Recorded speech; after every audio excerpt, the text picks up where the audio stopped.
Tell me when you're ready. I'm ready. Ready? Okay. Today we're going to talk about changing blown fuses on the water trucks. There's two fuses. One that runs the reel, the hose reel, which is located underneath the hood of the truck up front. And the other one is the mini fuse to the electric pumps. And all these fuses are located in back in this little black case.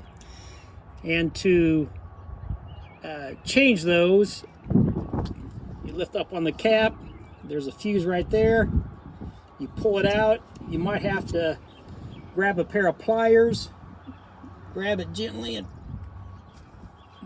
this one's in there, and pull it out. Then you look at it. This one is obviously good. There are no black spots. This area would be black, or that silver arch there would have a black spot in it if it was blown. So anyway, obviously this one's good, but that's what you look for when you determine if it's a blown fuse or not. And most of the time, if the pump stops for some unknown reason, it's probably because you have a blown fuse. So this is the first thing you need to look at. And if it is blown, you pull it out and look, see some black in there.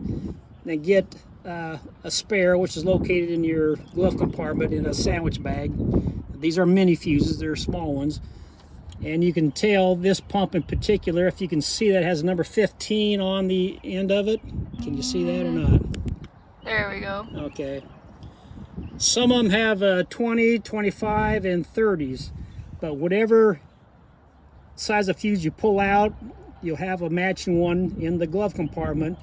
Put that one back in. And of course, to put them back in, you just take those two prongs, fit it in the two slots there. It doesn't make any difference this way or the other way. Put it in there, then push down on it. Pretty good to where it goes in all the way. Then put your cap on there and it should be good to go. A good way to check it is to turn it on just for a second. You can hear that, so that fuse is good. Okay, one more little thing that might happen to cause a blown fuse is a loose wire or a bared wire that's not connected. And this is a solenoid. Every truck has a solenoid, and if the fuse is okay and you try to start it and it still doesn't start, then it might be a loose wire or disconnect the wire somewhere. Normally it's right in here. We don't want you to grab them and pull them to see if they're loose or not. You can visually see if they're disconnected, loose, or bared just by looking around mainly this area here or this area on the pump.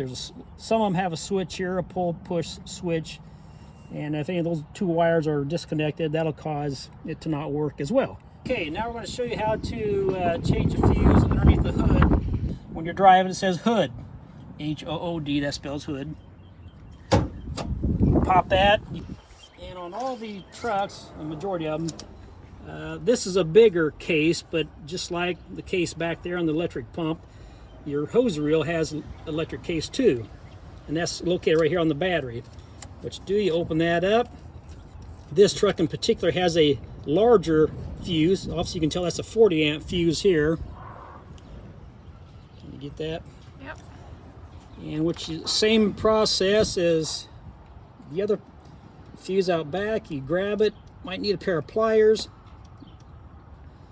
and just wiggle it a little bit back and forth until it pops out.